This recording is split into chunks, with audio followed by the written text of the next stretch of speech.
মাগো তোমার মতো নাই না কেহ আমায় বুকে টানি, আঁচল দিয়া মুছাই না কেউ আমার চোখের পানি। মাগো তোমার মতো নাই না কেহ আমায় বুকে টানি, আঁচল দিয়া মুছাই না কেউ আমার চোখের পানি।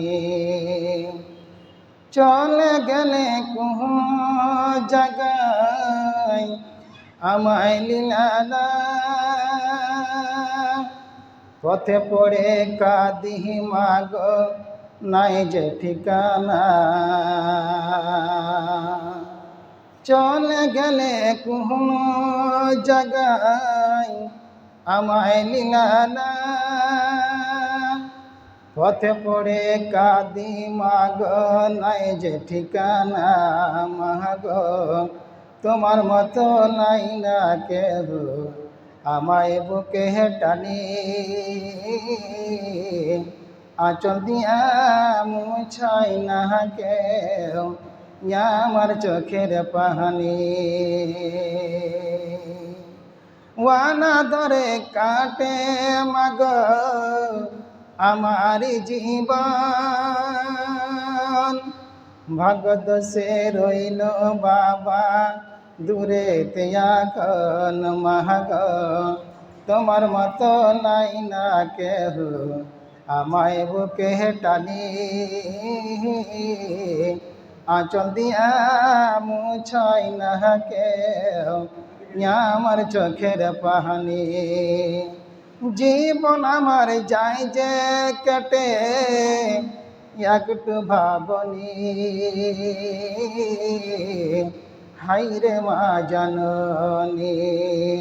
মাগো তুমিও নাই বাবাও নাই, আমি দুঃখিত মনে হাইরে মা জাননি। মাগো তোমার মতো নাই না কেহ আমায় বুকে টানি,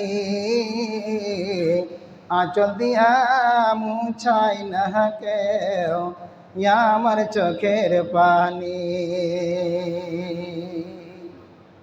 কাজে আমি জানতে পারছি আমার আপনার আল্লাহ আপনার উপরে সে রাজি রয়েছে, অতএব আপনি কেন কাঁদছেন?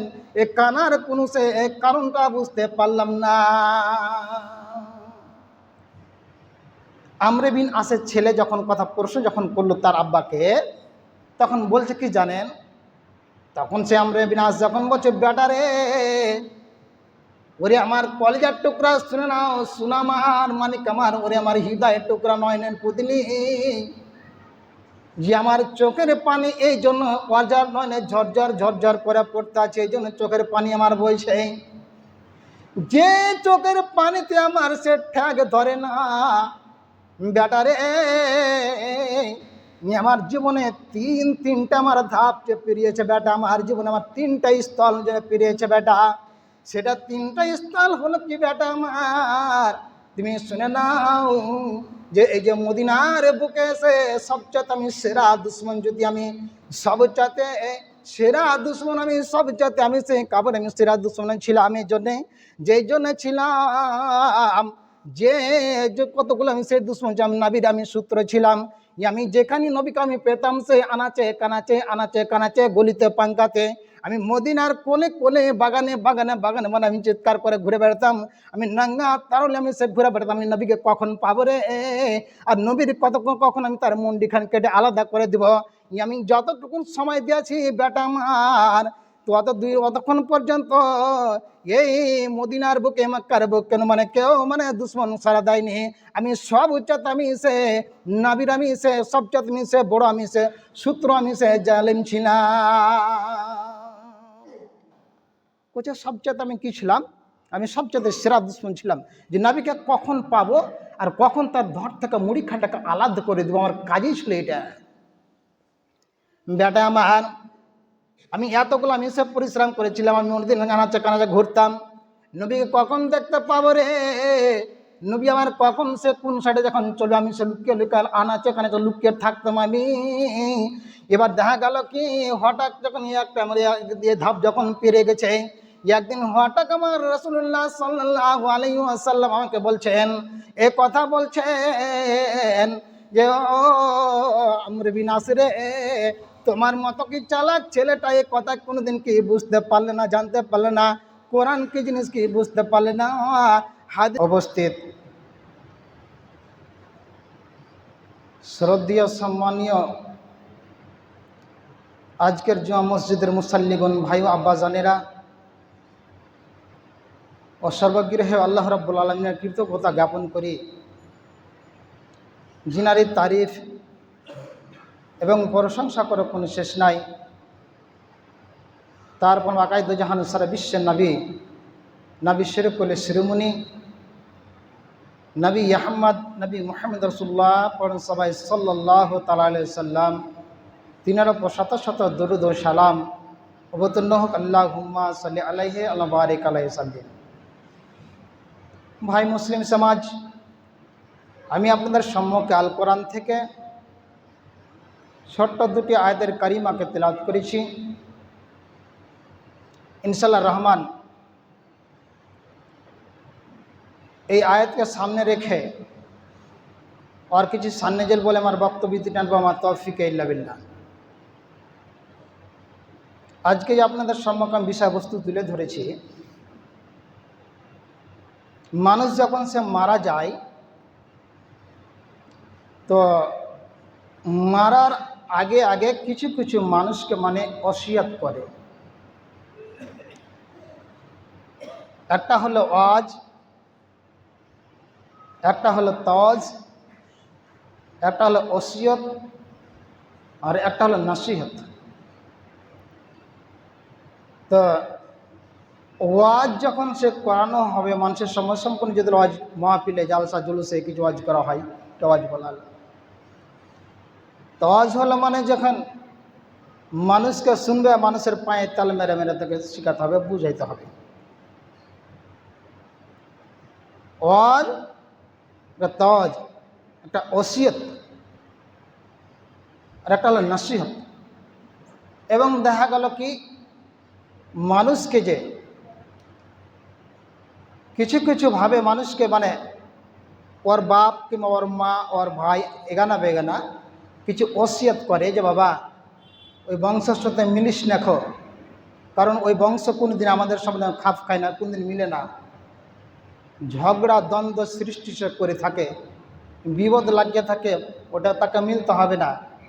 তার নানি কথা হচ্ছে ভাইয়া ওই পুকুরে যাস না, পুকুরে গেলে পারে ডুবে যাবে। এই যে ছোট ছোট কিছুগুলো মানে অসিয়ত যেটা করছে, এগুলো বলা হয় যে কি নসিহত করে করে শোনাচ্ছে। এবং দেখা গেল কি যখন লোকটা যখন মারা যাচ্ছে তখন তার ছেলেরাকে অসিয়ত করছে, বেটা আমি সে এই আপনাদের মানে মাদ্রাসাতে কি কাজ করেছি, 2 বিঘা জমিন দান করেছি বাবা, আমি তো মানে জমিনটার মানে সারোদ্ধার করতে পারলাম না, জমিনটা তুমি দিয়ে দিও। এবার দেখা গেল কি আমি সে বাটনা মাদ্রাসাতে কি করেছি মানে 20,000 টাকা দান করেছি, তুমি টাকা দিয়ে দিও। এই যে ছোট ছোট ওসিয়ত যে করে দেওয়া আছে। তো হজরতে রাসূলুল্লাহ সাল্লাল্লাহু আলাইহি সাল্লাম এর ওসিয়ত যেন করছে, তার মধ্যে একজন সাহাবী, ছোট্ট কথা একটা মানে আলোচনা করি, যে সাহাবী সেই জন মৃত্যুর কালে তার ছেলেগুলোকে কি বলছে। সাহাবীটার নাম হযরত আমর বিন আস রাদিয়াল্লাহু তাআলা আনহু।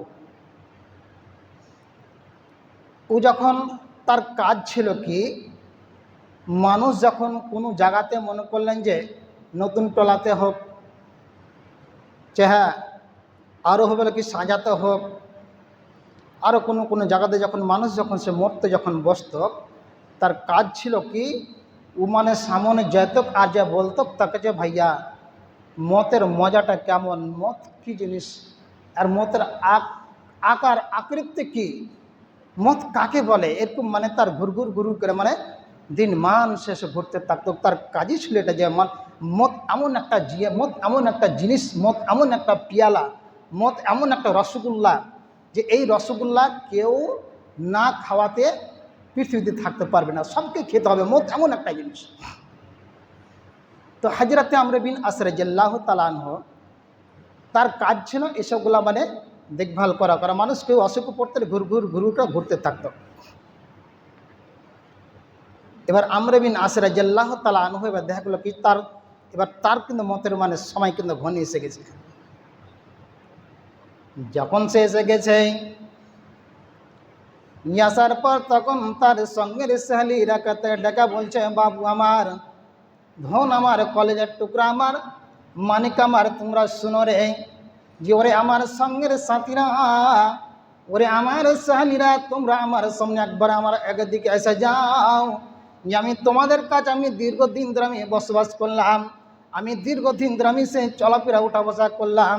ওরে আমার সঙ্গের সাথীরা, একটুকুন বলো দেখি আমার কোন ব্যবহার আচরণে কি আমার কথাবার্তা কি কোনো কি কষ্ট পেয়েছে, একটুকুন তোমরা সে বলো। যখন কথা বলতে লাগলো একটু খুলে খুলে বলো, কারণ আমার সময় মনে হচ্ছে শেষ আমার জন্ম আজাল যখন এসে গেছে, আর চলতে পড়তে আমার কত কষ্ট হচ্ছে, উঠতে বসতে কষ্ট হচ্ছে। এবার বলো দেখি তোমরা কিছু আমার কি কোনো ব্যবহারে কষ্ট পেয়েছো নাকি? আমি তোমাদের মধ্যে আমি কেমন একটা লোক ছিল আমাকে একটু খুলে বলো। তার সঙ্গে সাথীরা সে বলল যে আপনি আমাদের সামনে একটা এমন লোক ছিলেন, একটা সে পূর্ণাঙ্গ সে একটা এবাদতী মুসলমান ছিলেন, যার ভিতরে কোনো ত্রুটি ছিল না, কোনো ভুল ত্রুটি ছিল না। আপনার সঙ্গে যতদিন পর্যন্ত চলাফেরা করেছি একটু কোনো ফল্ট কোনো জিনিস পাইনি, অতএব আপনি আমাদের সামনে সবচেয়ে প্রিয় ভালোবাসা ছিলেন।